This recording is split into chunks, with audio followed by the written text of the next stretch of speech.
રાજકોટમાં ભગવતીપરા વિસ્તારમાં રહેતી યુવતીને મૌડી સ્મશાનમાં રહેતા ભુવાએ પ્રેમ જાળમાં ફસાવી 1.5 વર્ષ પહેલા ભગાડી ગયો હતો। 8 માસ પૂર્વે પ્રેમી ભુવાએ યુવતીને ઝેરી દવા પીવડાવી દીધી હતી। ગઈકાલે યુવતીએ ઝેરી દવા પી લીધી હોવાના આક્ષેપ સાથે ભુવો યુવતીને સારવાર માટે હોસ્પિટલે લાવ્યો હતો, જ્યાં સારવાર દરમિયાન યુવતીનું મોત નીપજતા ભુવો પ્રેમિકા યુવતીની લાશને હોસ્પિટલમાં તરછોડી નાસી છૂટ્યો। યુવતીને ભુવાએ ઝેરી દવા પીવડાવી મોતને ઘાટ ઉતાર્યા હોવાનું તેના પિતાએ સનસનીખેજ આક્ષેપ કરતા ખળભળાટ મચ્યો। આ બનાવ અંગે પોલીસમાંથી જાણવા મળતી વિગતો મુજબ રાજકોટમાં મૌડી ગામે રહેતી કોમલબેન કેતનબેન સાગઠિયા નામની 26 વર્ષની પરણિતા ગત તારીખ 13 ના રોજ સાંજના 6:01 વાગ્યાના અરસામાં પોતાના ઘરે હતી, ત્યારે ઝેરી દવા પી લીધી હતી। કોમલબેનને ઝેરી અસર થતા તાત્કાલિક સારવાર માટે રાજકોટ સિવિલ હોસ્પિટલમાં દાખલ કરવામાં આવી, જ્યાં સારવાર દરમિયાન કોમલબેન સાગઠિયાનું મોત થતા પરિવારમાં અરેરાટી સાથે કરુણકલ્પાત સર્જાયો હતો।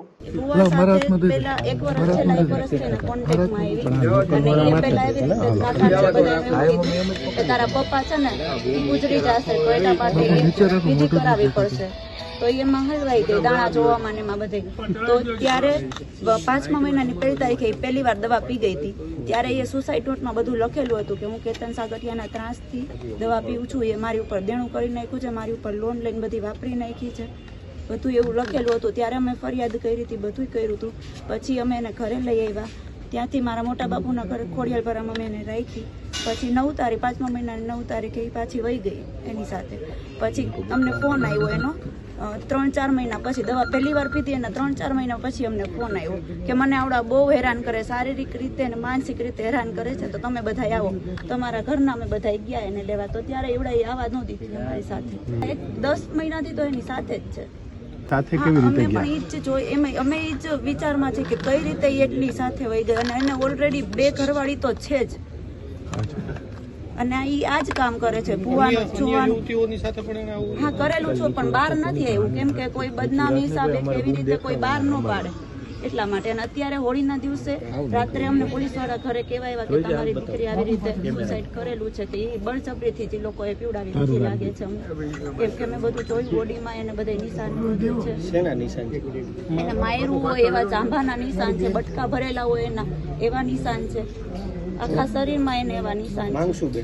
માંગ તો એ એટલી જ છે કે બસ અમારી દીકરી તો વહી ગઈ, હવે કોઈ બીજાની દીકરી આવું ન થવું છે, અમારી તો વહી ગઈ તો પાછી આવવાની નથી। પોલીસ દ્વારા રેટિંગ કેવું આવ્યું મને ઘરે તમારી બેબી દવા પી ગઈ, શું કારણ પીધી ખબર નથી હજી, અને પહેલાં 1-5 પીવડાવી દીધી હતી। કેતન ભુવા સાગઠિયા એ મૌડીના સંસારમાં વિધિ કાળા કામ કરે છે, કેટલી દીકરીની જિંદગી બગાડી નાખી છે ને એને ઘરને ખુદે કેસ કરેલ છે, 2-3 વાર જેલમાં ગયેલ છે, દારૂનો ધંધો કરે છે, કેટલી દીકરીની જિંદગી બગાડ કરી નાખી। આ કેલે પાછી મારી દીકરીને જિંદગી બરબાદ કરી નાખી, દવા પીવડાવીને હોસ્પિટલે દાખલ કરી દીધી। પાછા પોલીસવાળા અમને કહેવાય કે મારી દીકરી સિરિયસ છે, મારા વાઈફને બધાય દવાને ખબર, પણ મારી દીકરી કોમામાં હતી, કાંઈ બોલી શકતી હતી। પેલા ક્યારે દવા પાઈ ને પાછી ગયા? પહેલા 6-7 મહિના પહેલા પર વિધિ તે સારી હતી, પછી 5મા મહિનો હતી। પહેલી વાર દવા પીધી ત્યારે કઈ કીધું કારણ શું કામ આવું સુસાઇડ નોટ હતી આખી, એમાં બધું લખેલું। હેરાન બહુ કરે છે, મારી પત્નીને હેરાન કરે, ઘડી કાઢે રહીને ઘડી નોખી રહ્યો છો, કઈ વાત સમજાતી નથી। કેટલા સમયથી કોન્ટેક્ટમાં હતા? 11-12 મહિનાથી ત્યાં વિધિને આ ભુવાનું જોવરાવાનું બધું કરવા, દાણા જોવાનું બધું કરવા જતી। કઈ જગ્યાએ? મૌડી સમસાને। બરોબર। બસ એક માંગ મારી દીકરી ન્યાય મળવો જોઈએ। નર્સિંગ કરતી હતી, એન્જિનિયરિંગનો કોર્સ કરતી હતી, હાલમાં ચાલુ અમદાવાદ એનું ભણતર ચાલુ હતું, અને આ વિધિમાં પડીને એની જિંદગીને બગાડ નાખી।